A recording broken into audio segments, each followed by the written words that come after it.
This is our new fish, Gary, and today I'm gonna build him the ultimate underwater Lego house with 3 different levels, a working bubble elevator, and even a hidden treasure room. So step 1, we need to prepare our 29-gallon tank. So we're gonna start by laying down sand. And you may notice these little Technic pieces I've already added to the bottom of the tank. And those are there to keep the Lego house from floating up to the surface. We just stuck those down using aquarium-safe epoxy. It's just a little dusty. Next step is to add water. We're essentially just gonna make some mud. And while this is filtering all the sediment out of the water, we can start building our house. I'm gonna use these 16 by 16 Technic bricks because they have these holes on the side. That way, when we put the house inside, we can just lock it down with some pins. So I'm gonna start by building up the frame of the house, and then we can add everything we need to the inside. And my color scheme for this build is gonna be multicolor with some cool gray accents. So I'm just gonna mix together all these colors like this, and build a frame to go all the way around this plate. Now when we measure with our fancy tool, we have exactly 12 bricks, 13 including the base. I left the side purposely open over here because that's where I want to put the giant bubble elevator, and on the front, I'm gonna add some windows to each level using these round macaroni bricks, and for this one, we're just gonna build a door. So we'll connect this to those snot bricks I've already put in there. Now we got the basic frame for this, we just have to build up the next 2 levels. And for this next layer, we're gonna start it off with 3 of these 16 by 16 plates. And one of them I built up custom with the round holes so that the fish can actually move up to the next level. All right, that should be perfect. Now there's only 2 more layers and a roof to go. Once we get those all built up, we can start adding the cool features on the inside. But so far, this thing's looking like $1 million.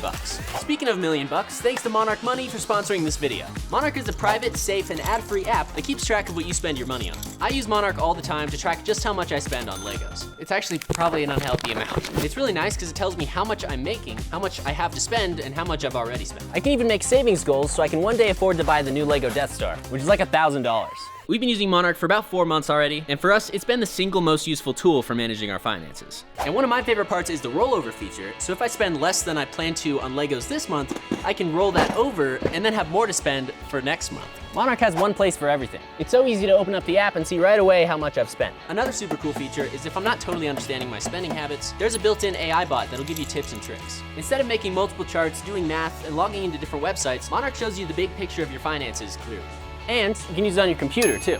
Guys, if you're saving up for a Lego set for yourself or even your mom, click the link down in the description and use the code BRICK50 to get 50% off your first year using Monarch.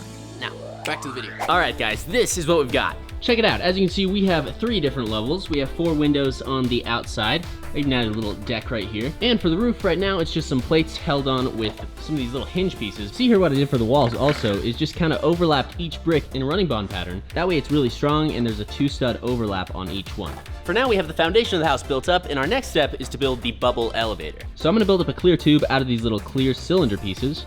And then once we get this all set up, we can just snap it in using these Technic bricks at the bottom. In order to make our bubble elevator actually work, we need to find a way to pump air underwater. And so for that, we have this long tube here, and connected to the end of this is this spongy pipe that has a bunch of tiny little holes, which means when we put it underwater in this guy, we can connect a one-way valve to the end right here so that the water doesn't backflow to the pump, and then when we blow, you can see we get some really good bubbles. So we just need to figure out a way to motorize this so we don't have to sit there blowing into it. And for that, we can use Lego pneumatics, which are right in here. These Lego pneumatics essentially are air pumps that you can pump with your hand, but they have this little tube output, which we should be able to hook up to this guy. If we take our air pump like this is a one-way pump, so it only pumps air like that. And as you can see, we're getting a few bubbles in our water, but that's not a lot, so we need to get a tighter connection here. Let's try and connect these together. Well, sort of on there. Let's try that. Okay, here we go. Now, as you can see, we have air. And if we take 2 of these instead of 1, and we hook 2 pumps together, we might be able to get a bit of a stronger airflow. And if we offset this so that while one is open, the other one's closed, we should be able to get a pretty consistent airflow. Okay, that's perfect. And if we take a battery box and a motor, we can actually create a simple pneumatic engine using the rotation from our motor. We just have to hook it up to a gear, which we can use like a camshaft. There we go. And now when this wheel turns, you can see 1 opens and 1 closes. So now we should have a pretty constant form of airflow. We just need to drive these gears. And then add 1 more gear on the side here. Now as you can see, we have our drive gear, and when we push it down into place, it spins our pump. And the really nice thing is that this entire assembly can sit out of the water. So that's the concept. We just need to optimize this a little bit and kind of finick around with it until it works. All right, now this should work. So we've added 1 more pump, and we made sure to take off these ones because they were just sucking in air. But now, as you can see, we have some pretty good bubbles underwater. And this will look really cool because these will raise all the way up to the surface of the bubble elevator. Now that we have that figured out, all our electronics can sit outside of the water, and this guy will constantly pump bubbles into the tank. Perfect. Now we got that, we just need to plant this in our little Technic base here, like so, and then build the glass elevator around it.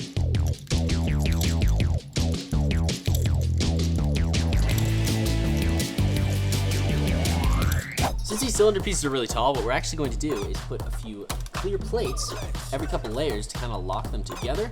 That way we can continue up with the design. It'll not fall apart underwater.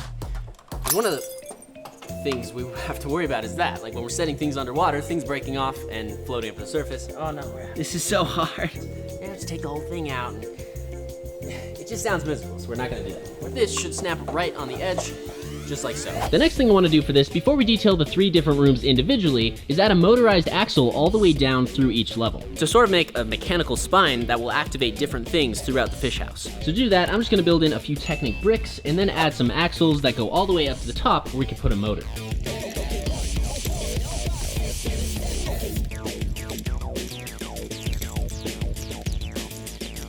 Alright, so this is what I have for the side. As you can see, we have 3 axles running from the top of the building all the way down to the bottom. And they each stop at different levels, like this one right here, so that way if you spin it, it'll actually turn the axle on the inside and allow us to control something. And the way I did that was simply using some bevel gears and a 90-degree gearbox, so we could actually shift the angle of the rotation to go sideways into the building. So that way when we spin each of these axles up here, they will activate at different rooms. So that's the good news. The bad news is, I don't know how to activate these.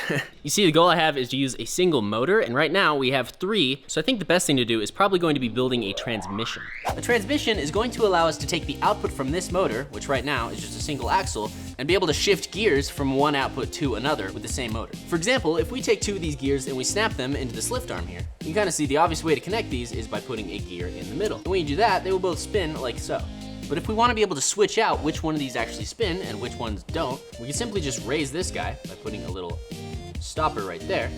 And now as you can see, if we spin this middle gear, it only spins 1. But when we shift the gear up, it stops spinning the first one and spins the second one. So we now have 2 different outputs from the same input just by moving our motorized axle.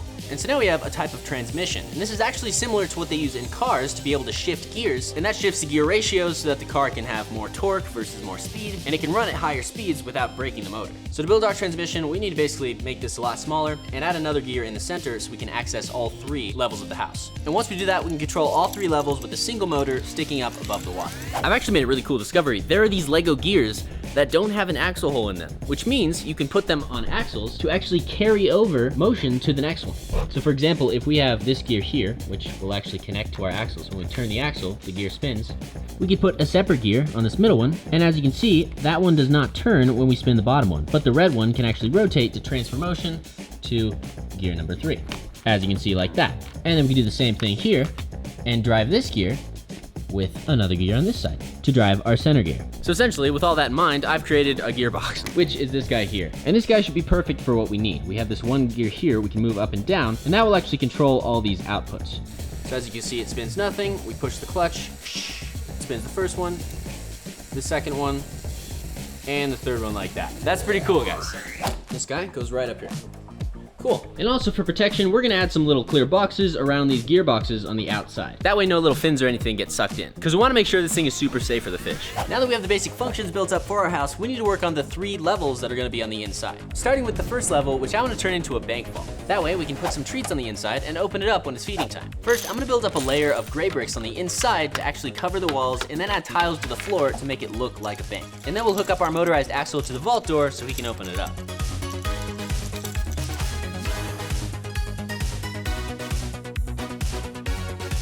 And then to close in our vault here, all we have to do is pop in a few brick-built panels. And I'm gonna use more clear pieces for the outside, so the fish still can't get in, but we can still see what's going on inside. And then for our door here, we just need to figure out a way to open it using this axle in the very back.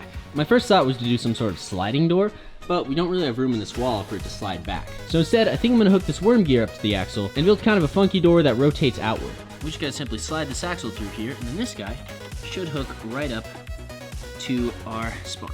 And boom. And then if we put another axle through this way, now we spin this guy on the back, the door will open. And we can just build that out of a few Technic beams. And then once again, we have this little cover to go around our gearbox, because fish safety is our #1 priority. And there we have our vault. And the last thing I want to add to the vault is this chest, which we're going to fill with bloodworms. Oh my gosh, these are gross. For a special little treat once we actually open up the vault. we're gonna fill this to the brim here. Disgusting, gross. Then we'll close that up. And if we place this guy just in the right place right here, we can utilize this little 1x3 tile on the top, so when we open the door, it will unlock the chest. And the bloodworms will float up to the top. That seems to work pretty well. Which means level 1 is complete. And next up we can design level 2, which I'm going to turn into a disco light room. I found these little waterproof lights on Amazon, and my plan is to put a bunch of them underneath the ceiling on this layer, and then have some sort of reflective ball that'll spin, so we have like a party room. These are nice because you just twist them to turn them on, and then we can attach our gear going across here to the party ball, and that should spin like that and reflect it underwater. Should look pretty cool. So, I know I have this one piece around the studio. It's like a shiny ball. And honestly, we have a pretty large studio, so I don't know where it is. We shall check the sorting room. Hey, Hannah. Yeah? Do you have one of these pieces? Yes. It's really great in here, by the way. Oh, is this what you're looking for? That's the one. Thank you very much.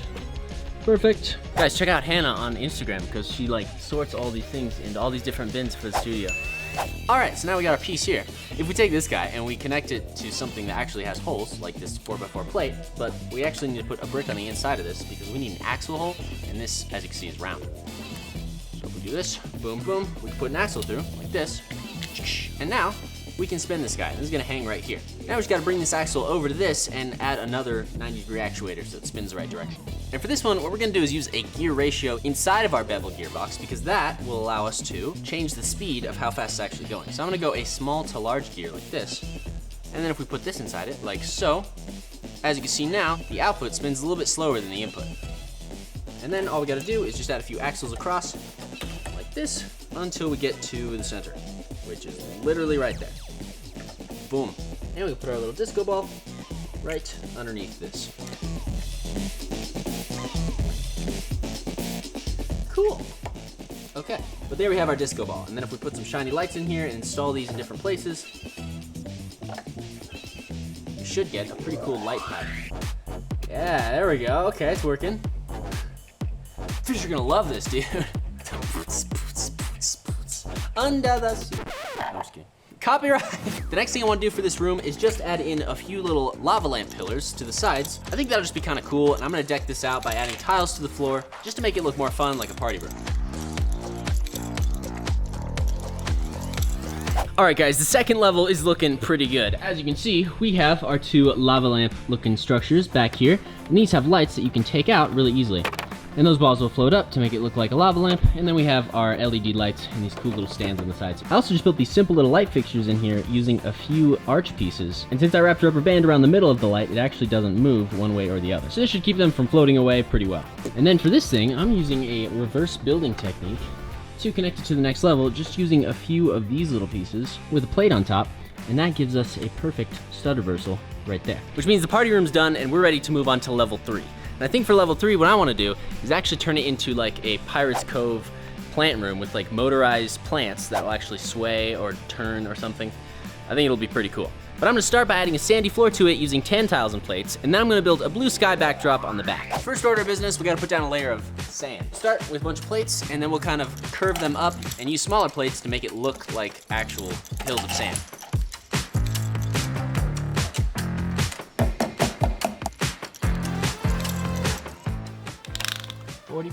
Perfect. Okay, we have the first layer. As you can see, it's literally just plates. So now we need to add smaller plates, and I'm going to add 3 of these around here. And on top of these, we're gonna build up hills. Then on top of that, we're gonna add a slightly smaller plate on one, an equal plate on another, and a slightly smaller plate on this one. So now, as you can see, we have the start of some really pixelated Minecraft hills. Then we just start taking thin plates that are like 1 stud wide, and just kind of checkering them around to make this thing come to life and look smooth. And then we have the sandy floor. Next up, we gotta build the walls. I'm gonna use this color blue to make like a blue sky. We're entering the final stretch.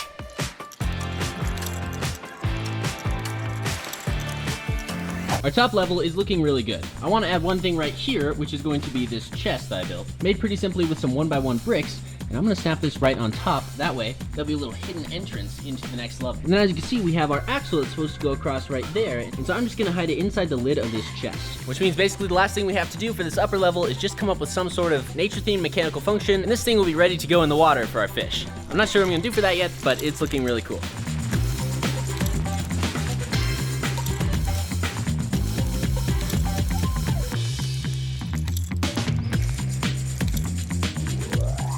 So our house is done, which means it's finally time to put it underwater so we can add our fish. I'm a little worried about this because I'm not sure if it's just going to pull the pieces up to the top. That would not be good.